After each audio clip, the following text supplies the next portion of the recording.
Hi all, welcome to football arena. ഇത്തവണ ഏറ്റവും കൂടുതൽ കിരീട സാധ്യത കൽപ്പിക്കപ്പെടുന്ന ടീമുകളിൽ ഒന്ന് അത് അർജന്റീന തന്നെയാണ്. നിലവിലെ ജേതാക്കളായ അർജന്റീനയുടെ ലക്ഷ്യം ആ കിരീടം നിലനിർത്തുക എന്നുള്ളതാണ്.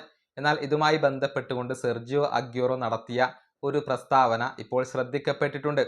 അതായത് അർജന്റീന കിരീടം നേടണം എന്നില്ല, അതല്ലെങ്കിൽ ഫൈനലിൽ എത്തണം എന്നില്ല, സെമിയിലോ ക്വാർട്ടറിലോ എത്തിയാൽ പോലും അതൊരു നല്ല നേട്ടമാണ് എന്നാണ് സെർജിയോ അഗ്യൂറോ ഇപ്പോൾ പറഞ്ഞിട്ടുള്ളത്. അതായത് ഇത്തവണ കോമ്പറ്റീഷൻ കൂടുതലാണ്, ഒരു റൗണ്ട് അധികരിച്ചിട്ടുണ്ട്.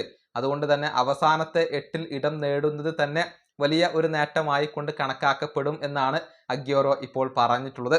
അദ്ദേഹത്തിന്റെ വാക്കുകൾ ഇങ്ങനെയാണ്: ഞങ്ങളെ സംബന്ധിച്ചിടത്തോളം ക്വാർട്ടറിലോ സെമിയിലോ എത്തിയാൽ തന്നെ അതൊരു നല്ല നേട്ടമായി കണക്കാക്കാം. കാരണം ഈ വേൾഡ് കപ്പിൽ ഒരു റൗണ്ട് കൂടി അധികമായി കളിക്കേണ്ടി വരുന്നുണ്ട്. ലോകത്തെ ഏറ്റവും മികച്ച 8 ടീമുകളിൽ ഒന്നായി മാറിയാൽ തന്നെ അത് നല്ല നേട്ടമാണ്. തീർച്ചയായും ഞങ്ങൾ കൂടുതൽ ആഗ്രഹിക്കുന്നുണ്ട്, പക്ഷേ ഈ സ്റ്റേജിന് ശേഷം നമുക്ക് ഒന്നും പറയാൻ കഴിയില്ല.